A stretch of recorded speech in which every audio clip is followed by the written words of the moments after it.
Victor claims one. So Coutinho. Coutinho. He's got the shows. What? He's dealt with. Shut down. Some an absolute mess. Fully stunned up, but he's brought them. So today we're going to take a look at a great game that happened between NRG versus Giants. Well, a great map that happened between NRG and Giants, because this one on Lotus was probably our first classic Lotus match. And yeah, it was just a really fun watch. And we're going to start with round number 3 here. And one of the things that we'd seen so far in this tournament, or not seen in this tournament so far, was actually a breach on Lotus. Giants, I think, were the first team to play breach here on Lotus, which was a bit of a surprise because I think myself and many others thought, yeah, breach will be pretty good on this map. And Giants played it, and it looked pretty good on this map. And it starts off with things like this, right? Where we're going to get a big fight for A, okay? Giants are on the attacking side here, NRG are on the defense, and we're just about to see, I mean, as you can tell by just the amount of players here, just a massive brawl for, you know, this space here. And this will probably happen, you know, a couple times a game, to be honest, in a pro game where both teams just go, we're going to fight for A. And you end up with this massive trade of utility, as you'll see in just the first couple seconds here. So, I mean, if we just look at everything that's going on here, it's already just like a big mess. You got a breach flash down here. You got a Sova dart coming this way. You got a Sova dart coming that way. You got Coutinho here blast packing in. You've got the Omen TP down here. You got the Vipe wall up. FNS is about to send a Vipe molly in here. They're going to get the one-way smoke up here. It's just like absolutely crazy, right? Straight off the rip, just a ton of utility from both teams going in there. But ultimately what happens is these two NRG players here, Som and FNS, they're going to end up tucked in this corner completely blind, not knowing really what is going on. You got the Omen TPing across, the darts start to go off, everyone's getting revealed, and they have these two players, you know, just fully blind here as Nuki actually sends in the second flash upon their reveal. And so these guys just, you know, cannot see a thing. And then so even though Coutinho just does die to Victor just there, they're then going to send in the breach stun on these two players as well. And so now these players, after being blinded twice and now stunned, just, you know, even though it's not the super cleanest from Rhyme, you know, they have no chance and they die, right? And as soon as this happens for the defenders, you're in a lot of trouble, right? Because what Giants then do is they just kind of pause, right? A drone comes out from Crashies here to try and see what's going on. Giants just kind of pause, make sure that no one's coming fast on the flank at them. And you end up in a big problem, right? Because if they come C, you know, they've got a free C site. You know, if they potentially could come through the door, which is open as well, right? So there's just a lot of avenues of attack here for Giants. They can pretty much go wherever they want, and it's really tough for NRG to defend. We get the dog coming out here from Victor from deep, and this is kind of one of the problems with this Sky Dog that I actually did highlight, you know, when I was first reviewing this map and the agents on this map. If you do have a dog down here, you know, it's probably going to get destroyed before you can fully tell how many people it's seen, right? And that's exactly what happens to this dog, where you can see, was that 1 player, was that 4 players? Don't know, right? And that's maybe a little problem with Sky there on this map, is when you do dog from deep. And ultimately NRG, because there just is so many possibilities and things to clear, I mean, at this point, you know, people could really be anywhere. Ultimately, they just decide to save in this 4v3, and Giants, you know, come in, take the site. And as you can see, NRG don't really contest, and Giants would win this round. And now let's come, though, to the end of the game where things really started kicking off. Let's start with round 23 and watch these last 4 rounds of the game, because NRG are down 10-12. They're now on the attacking side, and things are about to get pretty wild, because what's going to happen here is Artist has just gone and got the ult orb on C, and to be honest, both sides, I think, did struggle somewhat with holding onto this C site. And you see the lockdown comes in. Nuki thinks about going for his, you know, breach ult there, but ultimately they just decide to, you know, back out, and we end up in this situation here where they come in onto the site, NRG, and they're going to get the spike down. We're about to see a ton of ults come out. You see the Seekers are out just there. You're going to get the breach ult coming in just here. You're going to get Tom actually TP's kind of, he's trying to, I think, TP ahead of it, but he actually gets caught by it and then gets caught by the other stun as well. So some just gets kind of destroyed. We get the Viper Spit in there as well, so some dies there, obviously. And now we just end up in craziness where, you know, we're gonna just, there goes a Seeker, and so we just follow the kill and then spam back and forth, and then someone's dying to a snake bite, FNS is getting a kill, and we end up in this situation, right? 38 seconds left, and it's a 2v1, and the 2 Giants players are right here, and the spike is down on the site as well, inside the pit, but FNS obviously at some point has to collect the spike and manage to plant it, and so it's kind of a bit of a weird situation, right? And so FNS, he's going to, you know, just start looking around, you know, gather himself, gathering his bearings and whatnot. And eventually he is going to come and get the spike. He's going to avoid this drone, but they see the spike, as you can see just there. And eventually, yeah, he realizes, okay, I need to go and get this spike eventually here. And, you know, here, I think he realizes there, you know, he has to go and get this spike, and he has to come and plant somehow on the site. And actually, he just manages to keep the pit up by a slither there. And eventually, he's going to throw down that snakebite and start planting. Now, here's the thing. I'm going to go back frame by frame here so we can see when exactly this plant starts. And I think that this plant starts right about here. Right, so from there to there, so about 10 seconds exactly is when this plant goes down. And in these situations, right, there's a common thing where if you're in a 2v1 and the guy has to plant the spike, you know, a general idea, and the time is very low, right, the general idea, you know, normally would be that, you know, one guy charges him and one guy runs away, right? And the idea is that this guy charging him, if he continues to stick the spike, you know, the guy charging him's probably got a free kill, right? And if he comes off the spike to come and fight this guy, you know, there probably won't be enough time left, you know, to then replant the spike and get back on it. And then this guy has just gone off and he's alive. And so, you know, you're good. And I saw some pros talking about this and tweeting about it like, oh, doesn't Fatinho just have to charge him here? Well, the thing is, there is 10 seconds here, right? This isn't 7 seconds. If it was 7 seconds, you know, maybe we go, yeah, he probably should be charging him. But with 10... with 10, there's enough time to where if Fatinho charges in here and FNS comes off, like, he can probably die before 4 seconds go down. And then Cloud is in a really tough spot because then FNS is going to tap the spike again and he might not be on it. And Cloud might try and run in and he might die.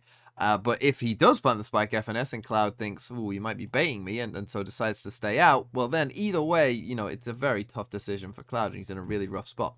So I'm not going to quite blame Fatinho here. The thing is as well, they think that he's planting in this spot, and you'll see a ping come down just there from Giants, right? They think he's planting in this kind of like safe corner, which honestly is a fair assumption. But you know, they miss here the sound cue or whatever, and so Fatinho is going to throw a blast back here, but as we can see, FNS is not there. But I don't think that this is a crazy thing, because they're still, you know, in this 2v1, and ultimately FNS obviously trying to avoid the spam after planting the spike. The pit does go down. We see the Viper nerf come into action there, and at this point as well, they've got this dart out here. Right, they got the dart out here, and Fatinho has just tapped the spike as well. So they're probably fairly sure that FNS has planted and come down this way, but now is avoiding the dart. So probably does have to be here. You know, they probably can narrow down his location to literally this square. Pretty much. I mean, I guess maybe he could have come to this corner as well, but either way, he's going to be, you know, they have a decent idea of where he is, and ultimately they fall down together there, and I think, you know, they do start to figure it out because they're going to come back up and charge here. The thing is, and again, this is very tough in the heat of the moment, in the clutch, all of this stuff. Maybe someone who's dead, you know, could have maybe mentioned this to them. But the thing is, if these two let themselves get up to full health, Fatinho would have been 4 body shots and Cloud would have been 3. Instead, when they take this fight, they're only going to be 2 body shots each. Very easy, again, to say with hindsight, right? And that they lose this round.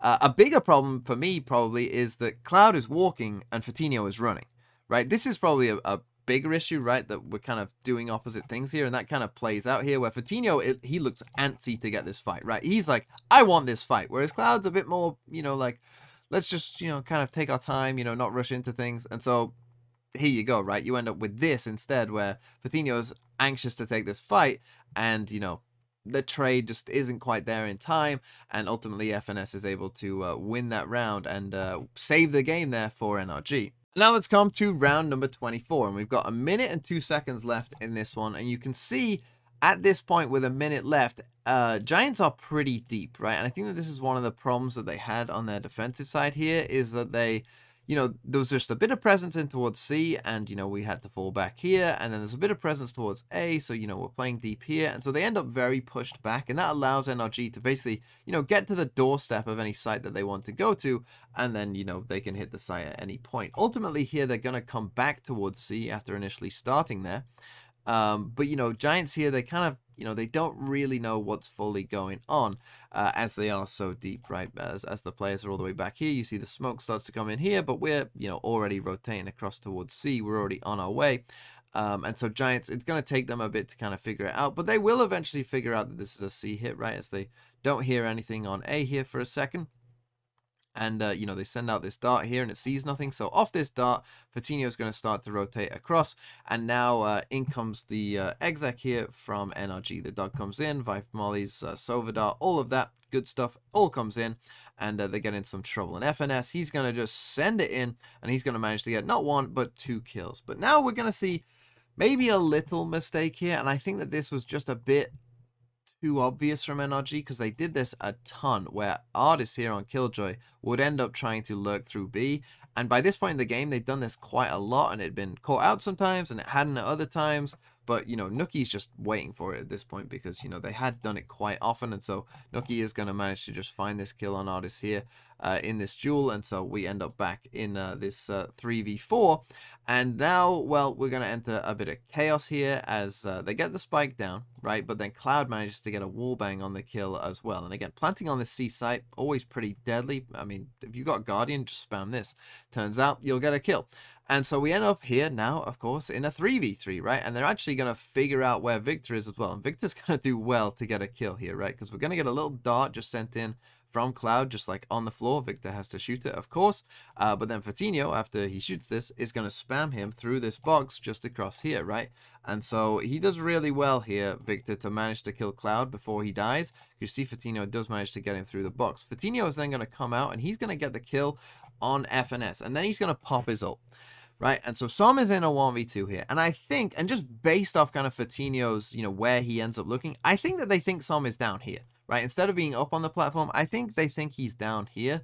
Still, again, with the adrenaline rushing and all of that, it seemed like Fatino, you know, was a bit antsy to get this over with, and so he goes for, you know, it there. But Som, I mean, that's just incredible, you know, to just have to hit that shot. He does really well, and you can kind of see that Fatino, it looks like he is just looking down here. So, you know, perhaps they didn't quite fully understand where he was either. The stun comes in, and Riot, I've got to say, and as someone who plays a lot of Breach, please do this.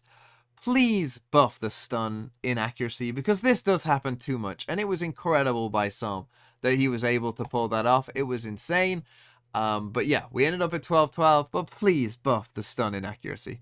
And so we came to overtime. Giants were now back on the attacking side, and they would go for this fast A take here, where they would come in and take this bit of A main, as you can see. And actually, one thing that Giants did that I don't think I've seen a team do yet so far, but they were very content to just go through the door, right? And just not really deal with this. And you're going to see it in this round as well, right? Where it's just like, Flash comes in from the Omen, we come around the door, and what's just happened is, Victor has just sent round a Flash here, and you can see that Cloud is just completely blind, right? He's just completely out of it. The thing is with this Flash round here, is you see that Fatino is not blind at all, right? Because this Flash has come around here, but as the door's rotating, Fatino's on this side of it, and so the Flash hasn't caught him, and so he's coming out, and Fatino is just going to take Victor's head off here, and, you know, it's a great start of the round for Giants. And as I said, they really didn't mind, you know, like literally everyone here is going to be up and near the door, right? They just saw it as kind of an easier way, I think, of getting onto site.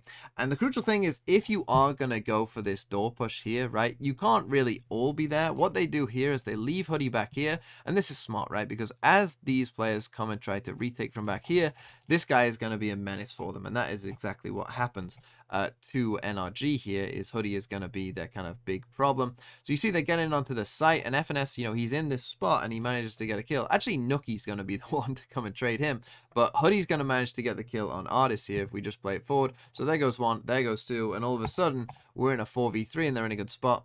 You know, that just is a crazy kill just there. Som ends up all alone with an op, and ultimately Giants would end up converting this round. But yeah, I think I haven't, a lot of teams just seem to avoid the door, to be honest, and, you know, just come down, you know, where Som is kind of looking now and come down this way. But Giants were very content with just going through the door, and it actually worked pretty well. And then we come to the final round, round 26, and we're going to start off with a little dart here, and do steal this dart, because look at this. Look at this nice little dart. Makes it difficult to destroy from back here. Quite a nice dart there. Try and steal that one if you can find where Cloud is doing it from. But now we're going to see that NRG, they're going to come back towards this C site as they will want to do. But this time, Giants have decided enough is enough. We're going to hold on to this very, you know, kind of heavily. We're going to smoke this off, and we're going to get ready to, as the drone is coming down here, we're going to open the door, and we're going to flash out of it, and we're going to come at you, right? And ultimately, the flash is a little bit early. You know, it doesn't actually catch anyone. And, you know, NRG are just kind of happy to sit back there. And it looks like they kind of want to fight this NRG, but then this stun comes out, right? And this stun just separates FNS from the rest of them. It's like, you know, when a lion is chasing down a pack of buffalo and one of them just gets left alone for the lion to eat. Well, that's what happens to FNS just there as he dies to Fatinho. And we end up in this 5v4. And now, you know, they continue on their kind of quest to come towards C, maybe trying to punish a kill back and get that trade, but ultimately they can't. And so now they just... I don't know, this felt a little, maybe a bit rushed as well, right? Because this is not really an exec, but it's not really like contact walking in either, right? Because we're sending in utility here, as you can see from the dot and whatnot. And so they do, you know, somewhat get in onto the site. I mean, Hoodie should probably get that kill on some, but, you know, because they didn't really have time to, you know, fully send in utility or whatnot, it ends up a bit messy. And, you know, Victor dies there. We don't have, like, smokes down or whatever, even though we did have smokes. So it kind of ends up a bit of an in-between, like... You know, we're still making noise, but this isn't an exec either. They do manage to get that kill on Rhyme, and at this point I was thinking, not again. We're not going to get another clutch, are we? And honestly, this was possible, because, I mean, Artis is good enough to hit that shot, and this shot on Nookie here, right? I mean, Artis could hit this shot, but Nookie does manage to end the game just there and win this map for Giants, but ultimately they would get stomped on the next two. I mean, it was absolute destruction on the others. But still, this was a great game of Lotus, and I think it really did show, you know, some of the things, some of the ideas that I think are, you know, pretty good on Lotus. As this was probably the best game we'd seen so far on the map.